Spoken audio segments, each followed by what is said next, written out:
మొత్తానికి అయితే వీళ్ళు కలిశారు. ఇప్పుడు ఇదే విజయసాయి రెడ్డి గారు నిదానంగా ఆయన మతం విషయంలో ముందుకొచ్చి మతం అంటే జగన్మోహన్ రెడ్డి గారికి దూరం జరిగారు అనేది ఎంతవరకు వాస్తవం, పవన్ కళ్యాణ్ గారి మిత్రులు అనేది ఎంతవరకు వాస్తవం, ఈరోజు మతం తీసుకొని మతాన్ని మాట్లాడడం అంటే బీజేపీలోకి వెళ్ళడానికి మతం ఒక్కటేనా? మతంలో అంటే బీజేపీలో ఉన్న వాళ్ళు అందరూ కూడా కరుడు కట్టిన హిందువులు అని మీరు నమ్ముతున్నారా?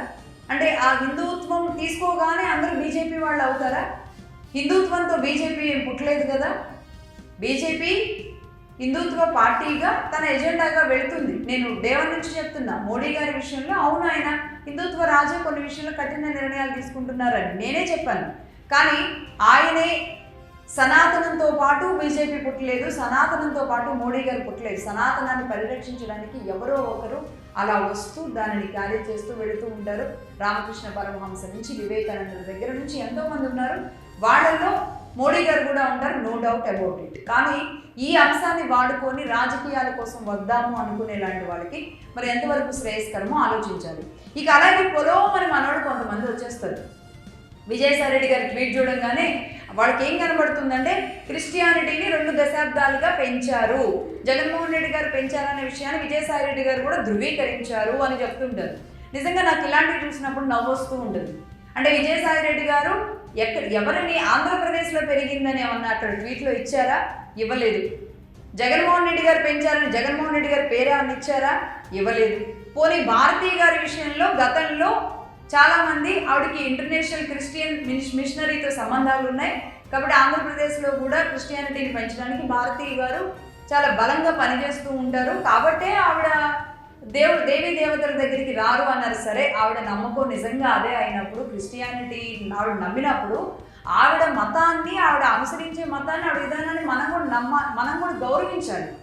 భారతీ గారు నిజంగా ఒక మతం పట్ల అంత నిబద్ధతతో ఉన్నారు అంటే మనసులో ఒక పని బయట ఒక పని చేయాల్సిన అవసరం లేదు. అప్పుడు నేను అదే చెప్పా, ఇప్పుడు ఇదే చెప్తున్నా. మీకు ఇష్టం లేదు అంటే ఇష్టం లేకుండా ఉండండి, కానీ వచ్చి మాత్రం మనోభావాలు దెబ్బతినేలాంటి పనులు చేయొద్దు అనే మొదటి నుంచి చెప్తూ ఉన్నాం. సో ఈ నేపథ్యంలో మరి ఎక్కడైనా భారతీ గారి పేరు ఏమైనా వాడారా? విజయసాయి రెడ్డి గారు ఎవ్వరు ఆ కుటుంబ సభ్యుల పేర్లు వాడలేదు. బైబిల్ పట్టుకొని విజయసాయి రెడ్డి గారు, విజయమ్మ గారు లాంటి వాళ్ళు 2019 ఎలక్షన్స్లో 14 ఎలక్షన్స్లో తిరగలేదా? మరి అప్పుడు విజయసాయి రెడ్డి గారికి కనబడలేదా? ఈ 20 సంవత్సరాలు 2 దశాబ్దాలు అన్నారు. 2 దశాబ్దాలు అంటే 20 ఏళ్ళు. ఈ 20 ఏళ్లలోనే ఆయనకి ఇంత పెద్దది జరిగింది, అది జగన్మోహన్ రెడ్డి గారి వల్లే జరిగింది అనేది మనం అల్లుకుపోతూ వెళ్ళడం వల్ల ఉపయోగం ఏం లేదు. నేను ఒక్కటి చెప్పదలుచుకున్నాను ఏంటి అంటే, విజయసాయి రెడ్డి గారు బీజేపీలోకి వెళ్ళడం అంటే అది ఎవరికి మేలు కలిగించడానికి, ఎవరికి హాని కలిగించడానికి?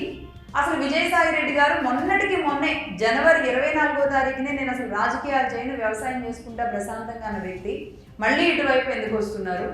ఆయన రక్షించుకోవడానికి ఆయన మీద పెద్ద కేసులు కూడా ఏమీ లేవు. మరి అలాంటప్పుడు పోనీ ఆయన షెల్టర్ కోసం వెళ్ళడానికి, నేను ఇంతకుముందు అన్నట్టుగా షెల్టర్ కూడా ఆయనకు అవసరం లేదు. అయినా మరి అలాంటి వ్యక్తి ఎందుకు ఇప్పుడు స్పెషల్గా మతాన్ని తీసుకొచ్చి శ్రీరామ రక్ష అనేలాంటి మంచి మాటలు చెప్పారో అయితే ఇక అర్థం చేసుకోవాల్సింది మేధావులే.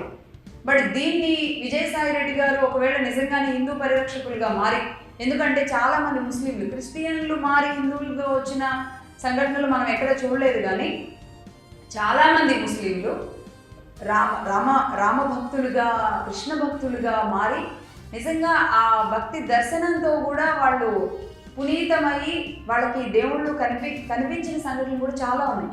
అలాంటిది నాకు అంటే సడన్గా గుర్తు రావట్లేదు. అలాంటి టెంపుల్స్ ఆ ముస్లిమ్స్ కూడా గుడులు కట్టి పూజిస్తున్న అతి పెద్ద గొప్ప దేశం మనది. అలాంటి దేశంలో నిజంగానే విజయసాయి రెడ్డి గారు నిజంగా మతం పట్ల ప్రేమతో వచ్చినప్పుడు ఆయన నిజంగా కొత్త దేవుడే అవుతాడు, మనకి కొత్త దేవుడే అవుతాడు. ఆయన్ని అభిమానించడంలో ఎలాంటి డౌట్స్ ఉండవు. అది మనస్సు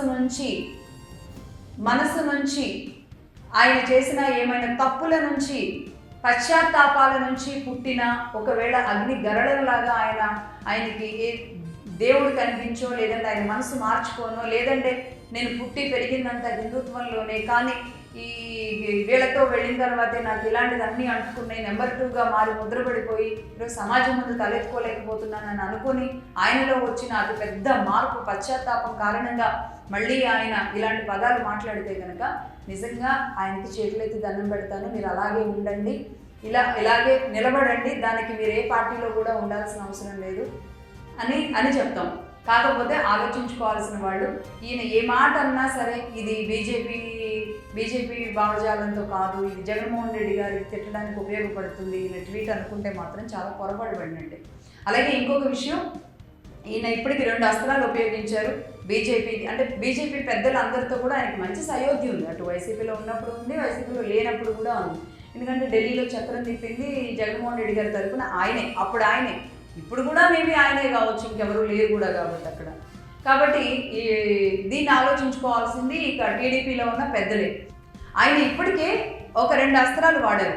అదేంటంటే పవన్ కళ్యాణ్ గారితో మిత్రత్వం, రెండోది హిందుత్వం 2 వాడారు. ఇంక ఇప్పుడు వాడాల్సింది బంధుత్వం. అది చంద్రబాబు నాయుడు గారి ద్వారా వాడాలి. ఇక ఫైనల్ అస్త్రం అయితే అదే అవుతుంది. ఒకవేళ ఆయన బీజేపీకి వెళ్ళాలి అనుకుంటే కనుక ఫైనల్ అస్త్రం అది అవుతుంది.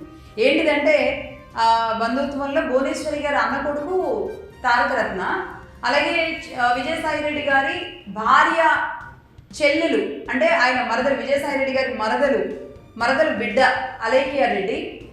తారకరత్న మరణంతో అలేఖ్యా రెడ్డి గారిని చూస్తే నిజంగా మన ఇంటి బిడ్డే అన్నంత బాధ అనిపిస్తుంది. వాళ్ళ ప్రేమకు 3 పిల్లలు, ఆ పిల్లల కోసం ఆవిడ పడే తపన గ్రేట్ అనిపిస్తుంది. బట్ ఈ సందర్భం వచ్చింది కాబట్టి చెప్తున్నా.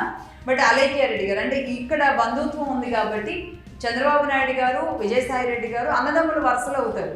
కాబట్టి ఎంతైనా విజయసాయిరెడ్డి గారు చిన్నాళ్ళే చంద్రబాబు నాయుడు గారి కంటే. కాబట్టి ఇంకా మా అన్నయ్య చంద్రబాబు నాయుడు గారు అనేది ఇంకొకటి ఉంది.